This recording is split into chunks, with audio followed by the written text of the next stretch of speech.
Ny taona 2025 vono nijoro teto Toamasina ny Lions Club International feno 10 taona ho an'ity taona 2024 ity. No marina izy ireo tamin'ny hetsika miavaka izany niarahan'ireo mpikambana rehetra ao anivon'ity Lions Club ity ka filaharam-be niainga tetsy akaiky ny Garamangue ny paka atrery amin'ny tsangam-bato ny fahazato taona ny Lions Club International etsy Tanamakoho. Fotoana nafahana nampatsiahy ireo dingana vita ary ihany koa afahana mametraka ny diantana ny Lions Club fa mbola vonona hiroso ho amin'ny asa sosialy bebe kokoa noho izay efa vita nandritra izay 10 taona izay. Izany hoe niforona tamin'ny 2025 ny Lions Club Toamasina. Zay zany niantony zolihetsika androany zao. Raha 10 taona tompoko ny Lions Club ny Toamasina nanahoana ny toerany teo anivon'ny fiarahamonina hatramin'izay hoe 10 taona nisiny zay?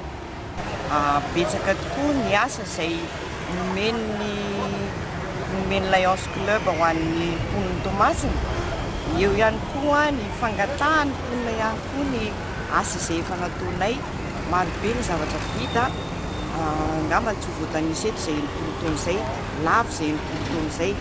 Ho an'ny mpivady moa ny 10 taona dia mankalaza ny fanambadiana demonja na mariage de diamant izy ny teny frantsay.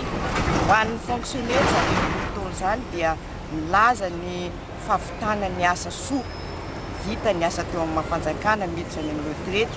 Noho izany ny Lions Club eto Toamasina zany dia efa eo amin'ny tanjony fahamatorana tokoa.